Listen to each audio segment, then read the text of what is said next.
جو ہے اس کو ساتھ جو ہے وہ لگانا پڑے گا۔ تو علیہ الصلوۃ والسلام کثیر احادیث ہے، حضرت عبداللہ ابن مسعود نے فرمایا جو شخص چاہتا ہے کہ اللہ تعالیٰ اس کو جہنم کے 19 فرشتوں سے نجات دے، کتنے فرشتے؟ 19۔ اور بسم اللہ کے حروف کتنے ہیں؟ 19 ہیں، یاد رکھیں۔ اس کے حرف بھی 19 ہیں اور فرشتے کتنے ہیں؟ 19 ہیں۔ فرماتے ہیں فرشتوں سے نجات دے وہ بسم اللہ الرحمن الرحیم پڑھے تاکہ اللہ تعالیٰ بسم اللہ کے ہر حرف کے بدلے میں اس کو جہنم کے ایک فرشتہ سے محفوظ فرما دے۔ اور فرمایا کیونکہ بسم اللہ کے کتنے حروف ہیں؟ 19 حروف ہیں۔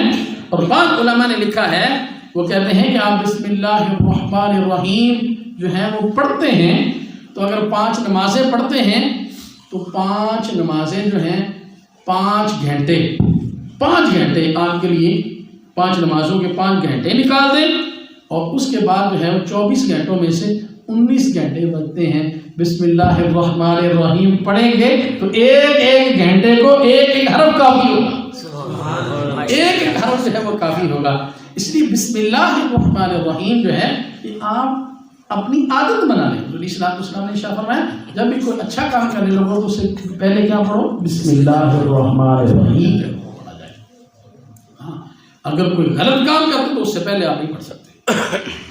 یہاں تک کہ میں نے ابھی مسئلہ پڑھا کہ آپ اگر سگریٹ پیتے ہیں تو جمہور کا فیصلہ یہ ہے کہ اس سے پہلے نہ پڑھ جائے۔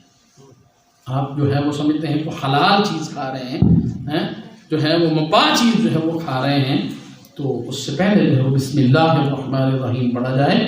جس میں کوئی نشہ آور چیز ہے یا نشے کا شائبہ بھی ہے اس سے بھی کیا کرنا چاہیے؟ آپ کو بچنا چاہیے۔ حضرت عیسیٰ علیہ السلام اللہ کے نبی گزرے ہیں، آپ کا گزر ایک قبرستان میں سے ہوا، آپ نے دیکھا کہ وہاں ایک قبر ہے اور قبر والے کو عذاب ہو رہا ہے۔ قبر والے کیا ہو رہا ہے؟ عذاب ہو رہا ہے۔ حضرت عیسیٰ علیہ السلام گزر گئے، اللہ کے نبی سے پتہ تو چل جاتا ہے اللہ کے نبی ہیں، اللہ تبارک تعالیٰ نے بڑی شانیں عطا فرمائی ہیں، تو گزر گئے۔ جب واپس وہاں سے آئے دوبارہ تو قبر والے کو دیکھا تو وہ تو جنت کے باغوں میں ٹہل رہا